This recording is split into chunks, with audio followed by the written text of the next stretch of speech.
تعالوا النهارده اقول لكم على احلى واخف واوفر طريقه للمسقعه في الكيس الحراري من غير ولا قلي ولا شوي، وفي خطوتين بس. حاجه كده روعه.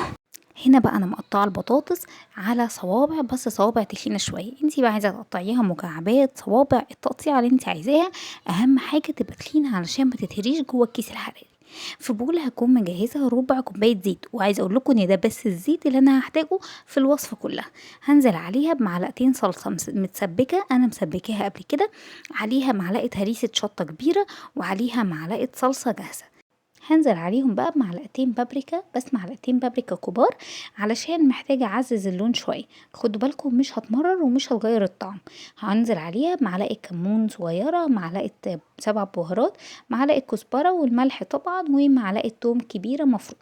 همكسهم بقى كويس قوي، وهدخل كده جواهم التوم علشان كله ياخد من بعضه.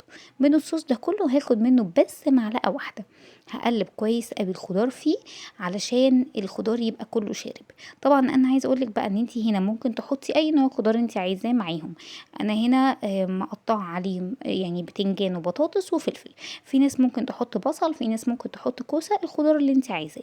مسموح لك اي نوع خضار في الوصفه دي، بس احنا عاملين مسقعه، فالمسقعه بالنسبه لي بتكون بتنجان وبطاطس وفلفل. هنقلهم بقى كلهم جوه الكيس الحراري، وعايزه اقولك ان الكيس الحراري ولا هحط جواه ميه ولا هحط كمان حواليه ميه وانا بحطه في الفرن.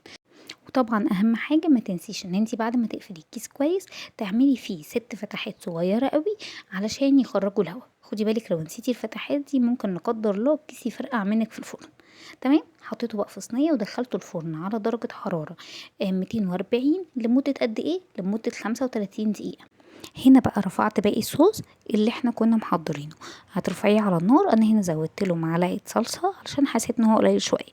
لو انتي طبعا عايزه تزودي لحمه مفرومه هيبقى حلو جدا. كل اللي عليك ان انتي هتعملي اللحمه المفرومه الاول على النار، تقلبيها تقلبتين وتنزلي عليها بالصوص ده. تمام. هنا بقى خرجت الكيس من الفرن زي ما قلت لكم بعد 35 دقيقه، كانت دايبه جدا. نزلت بقى عليها باقي الصوص اللي احنا عاملينه، وهرجعها تاني الفرن، بس هرجعها الفرن المره دي تحت الشوايه. لو انتي بقى الفرن بتاعك ما بيشتغلش مع الشوايه، يبقى هتحطيها الاول في الفرن 10 دقايق، وبعديها تشغلي عليها الشوايه عشان يدي لون.